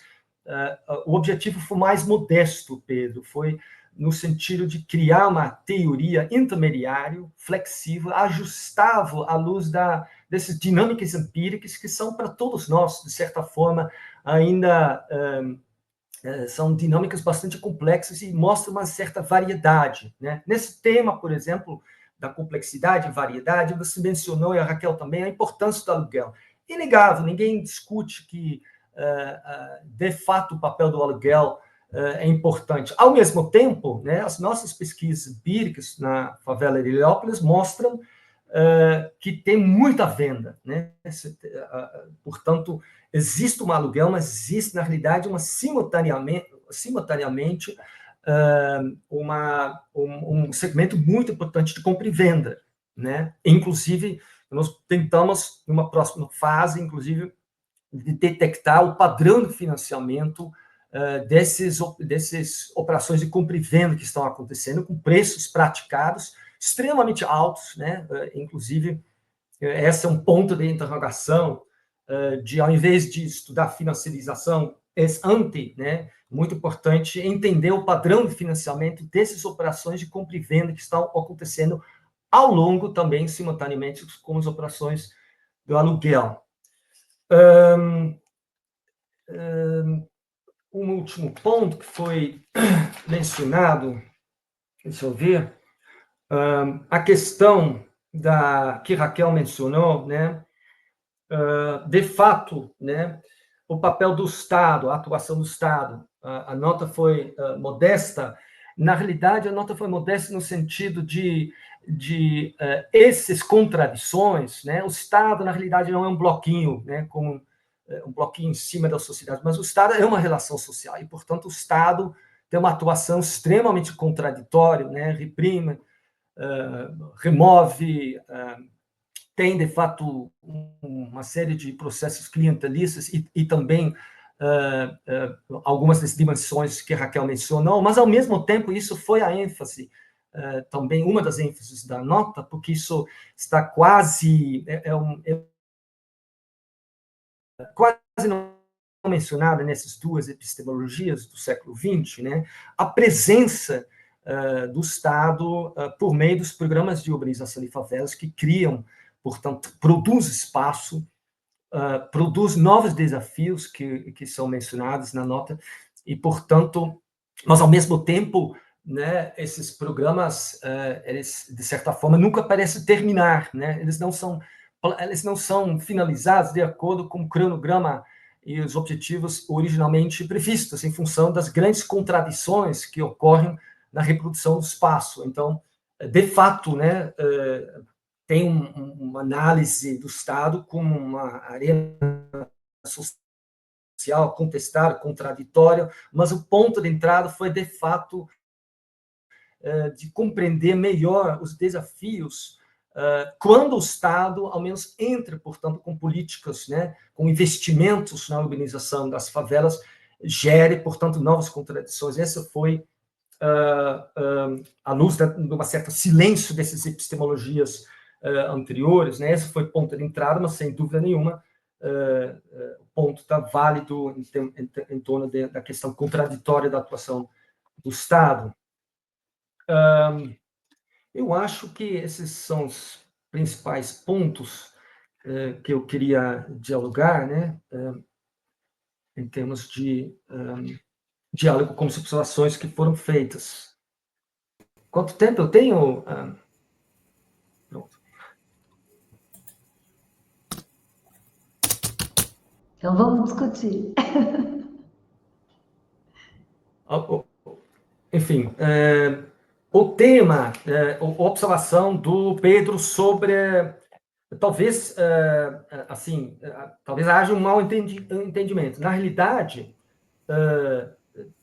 a tentativa, né, de articular essa nota de pesquisa foi exatamente articular uma vertente da economia política com a microeconomia, né? É claro que a descrição que eu fiz da rede InfoSolo tem uma ênfase na questão do mercado secundário, né? E não é apenas InfoSolo, tem outros autores, o próprio Nelson Baltrus, né? Ele, na tese de doutorado, ele, assim, literalmente cita, né, que o ponto do partido dele é a mercado perfeito, né? Então, agora, evidentemente, não há nenhuma generalização. A generalização que eu faço na nota de pesquisa, que a ênfase é na circulação de imóveis existentes, né? Então, essa é, de certa forma, a observação na nota de pesquisa. Eu acho que, em termos gerais, é isso que eu queria ressaltar. Mas, mais uma vez, viu, gente, muito obrigado pelas observações. Eles vão servir para aprimorar a nota numa fase posterior. Obrigado, Gerum. Não, eu queria lembrar que o Cefavela é um centro voltado à pesquisa, disseminação, capacitação, e tem neste momento, nós estamos desenhando vários projetos de pesquisa. Um dos projetos de pesquisa, que está bem no início, que nós estamos desenhando, é essa discussão do mercado imobiliário em favelas. Então, essa discussão aqui hoje é muito importante, porque nós estamos no início de uma pesquisa que a gente pretende aí desenvolver nos próximos anos, e a gente começa justamente dando essa tarefa para o Gerum, de trazer essa discussão sobre o mercado informal, trazendo o Pedro, que discute esse tema, e também Raquel, de outra forma. Então, é muito importante esse debate hoje, inclusive para a gente iniciar a estruturação dessa linha de pesquisa. Eu vou aproveitar esses momentos finais e vou, antes de encerrar aqui, vou passar novamente para o Pedro e para a Raquel, acho que Raquel e Pedro, né, para tecerem breves comentários e se despedirem. Muito obrigado. E depois a gente fecha. Muito obrigada, Rosana. Foi importante você colocar essa linha, essa tua observação final a respeito dessa pesquisa, né, dessa linha de pesquisa específica no Cefavela. Porque eu quero dizer que quando eu li o texto, a pergunta que ficou na minha cabeça é: qual é a pergunta de pesquisa, na verdade? Eu sei que o texto não foi feito para isso, não foi isso, né? Mas eu fiquei pensando qual é a pergunta de pesquisa fundamental que a gente tem que fazer. Eu acho que tem um consenso, e das falas e das notas e da intervenção do Pedro aqui, ficou muito clara que nós estamos num outro momento, é uma outra dinâmica, e essa dinâmica é uma outra dinâmica na relação Estado, mercado, territórios populares. Isso envolve, é um combo, né? Nós estamos falando de relações econômicas, de relações políticas, né? De relações sociais. O Pedro acrescentou também as transformações sociodemográficas, que acho que também é fundamental, né? Então, eu acho que evidentemente está aqui, está colocado, e toda uma formulação de política pública a respeito da favela e da cidade foi pensada sobre aquela outra lá do passado, que, claro, não desapareceu, óbvio, está aqui presente, mas que já não é, né? Já não é. Então, para pensar. Agora, eu senti falta ali, e agora entendi que isso é outro passo, é um outro momento bem legal de colocar qual é a questão que a gente tem que responder, porque a partir dali, aí me parece que a mobilização de uma teoria, né, de qual teoria que você vai mobilizar, vai depender muito, mas muito dessa questão.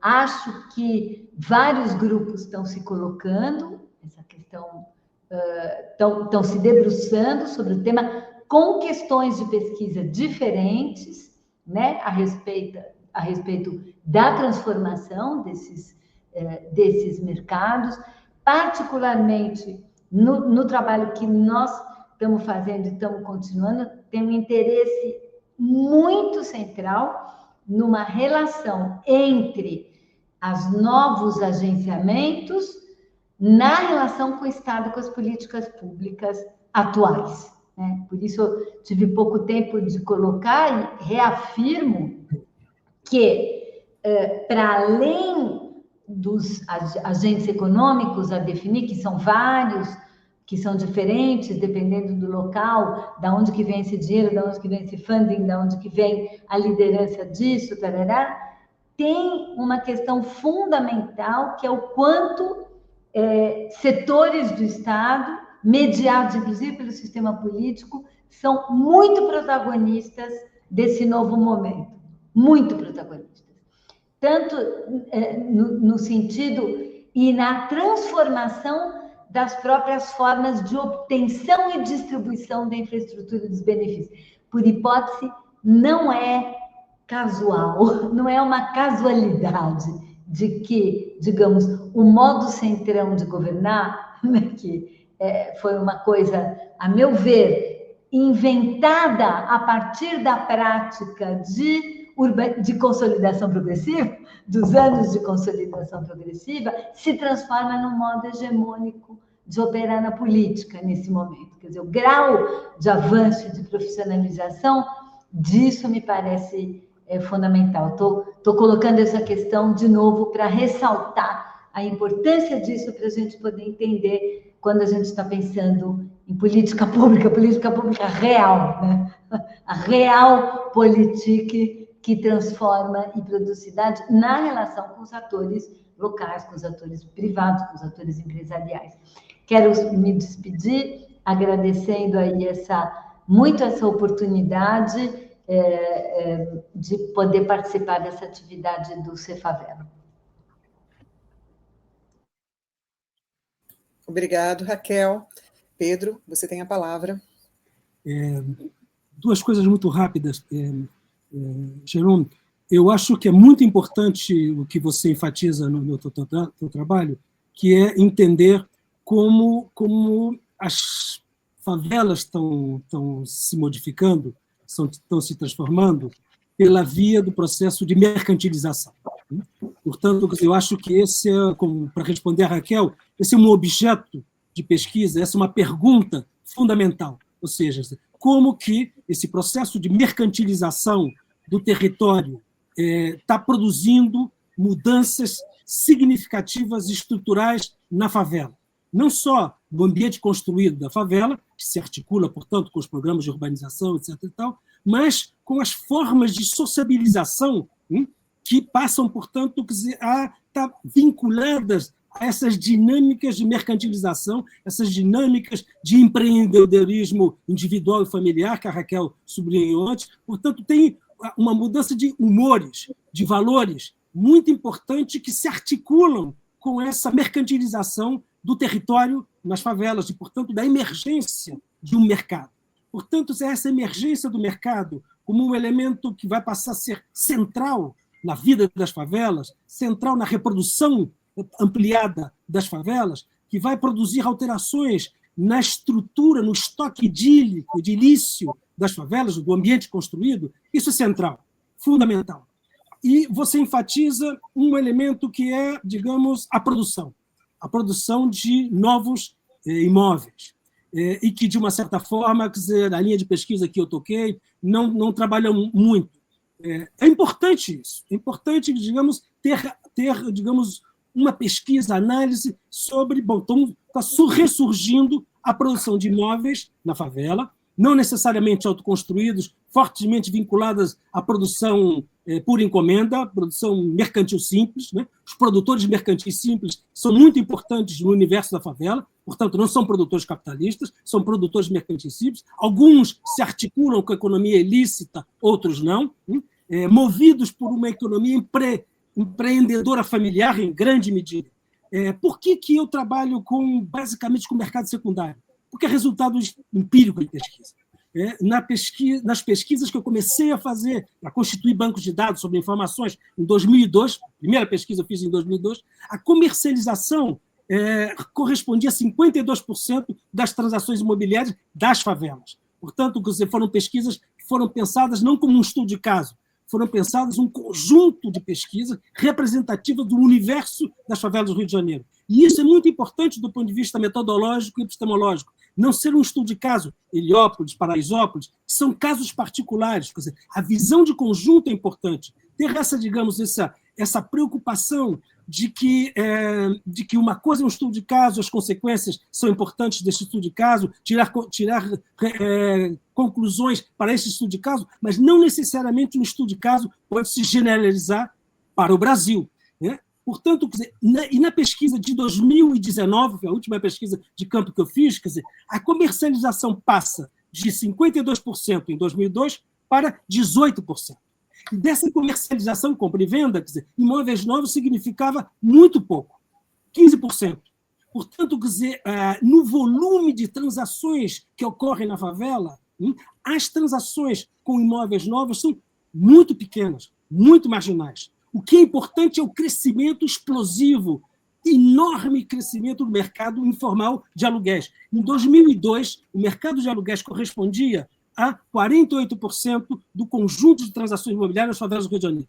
Em 2019, a 83%. 83%, quer dizer, são transações do mercado de locação informal.Esse mercado tem uma taxa de rentabilidade altíssima. Eu calculei a taxa de rentabilidade do mercado formal gira em torno de 0,05%, 1%. A taxa de rentabilidade do mercado informal nas favelas, de aluguéis, é 2%, 3%, que é brutal. Claro que isso faz com que o quê?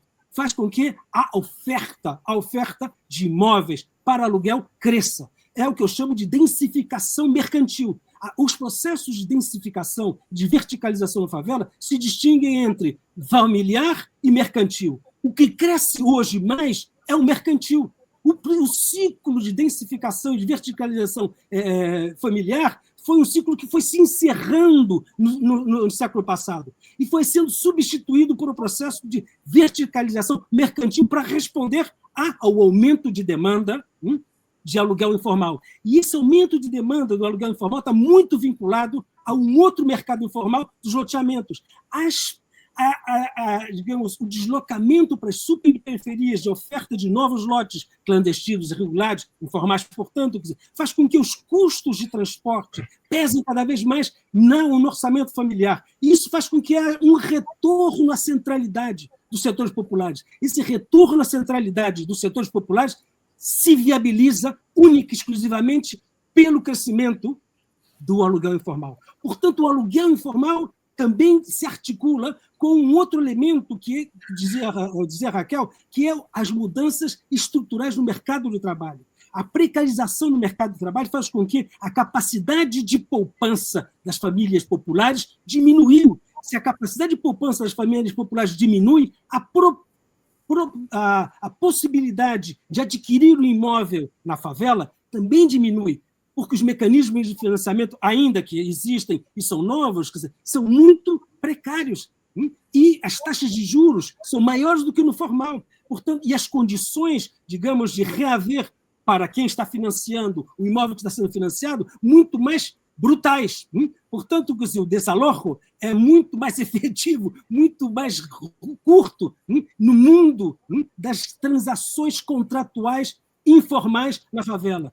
E esse é um outro elemento. Quando se olha o mercado informal, existem dinâmicas mercantis muito particulares. Por isso que eu acho que a antropologia, a etnografia, são disciplinas fundamentais, mais do que a teoria da renda, para entender o funcionamento desse mercado informal. As relações contratuais baseadas em relações de lealdade e confiança, basicamente antropológicas, são fundamentais para garantir a regulação desse mercado, ou seja, a continuidade e regularidade desse mercado estão pautadas por relações, regras, normas e contratos informais, onde a personificação das relações mercantis reaparece.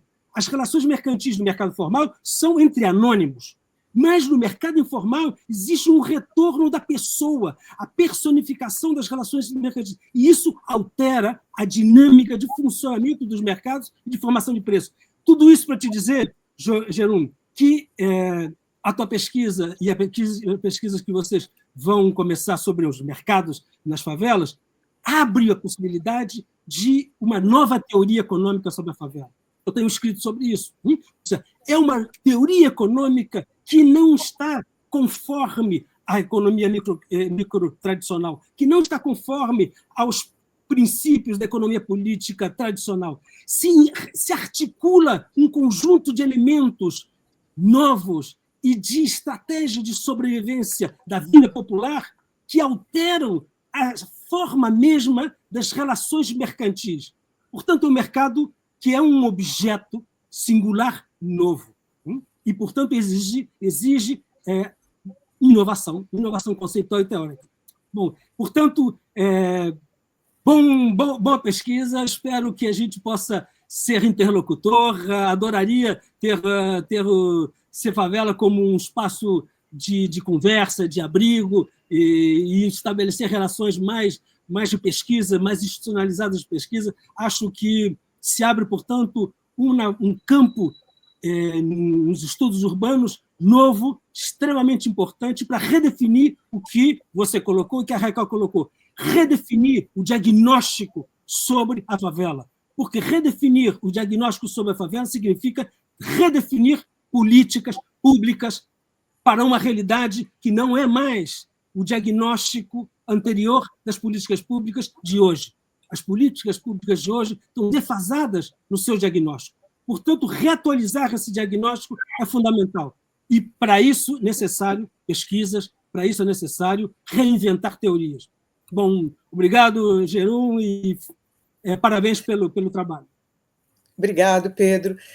Jerum, terminou o nosso tempo, você quer se despedir? Não, eu queria agradecer muito as intervenções. Só uma última observação. Breve.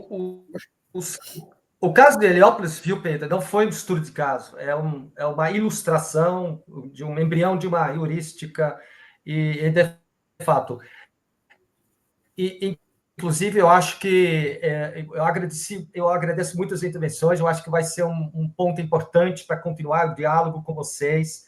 Eu acho que, conforme a Rosana também colocou, a nota de pesquisa como um elemento de reescrever, né, as epistemologias do século XX, dialogar com as novas dinâmicas, não apenas da mercantilização, como o mercado se produz e circula, mas também o avanço para a criação de rendas e ativos, como a Raquel falou, né, porque os ativos não apenas se compra e vende, mas geram rendas periódicas que podem ser capitalizadas e mercantilizadas em mercados secundários. Então, eu acho que abre toda essa dimensão da etnografia, né, do crime organizado.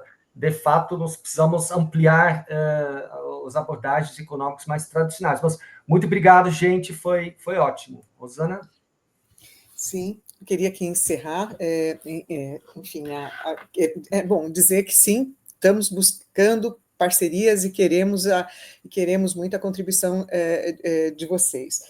Queria agradecer a participação do Pedro, da Raquel, agradecer as pessoas que estavam nos assistindo, agradecer a equipe aqui, Luca, Nicole e Elton, nos bastidores, que operacionalizaram esse debate, dizer que a gente só está iniciando essa discussão do Cefavela, né? Temos muito chão pela frente e todas as contribuições são muito valiosas nesse caminho aqui, né, para construir, né, essa linha. Muito obrigado, e volto a dizer, esse vídeo vai estar disponível no site da UFABC e também no site do Cefavela. Muito obrigado, excelente final de semana para todos vocês.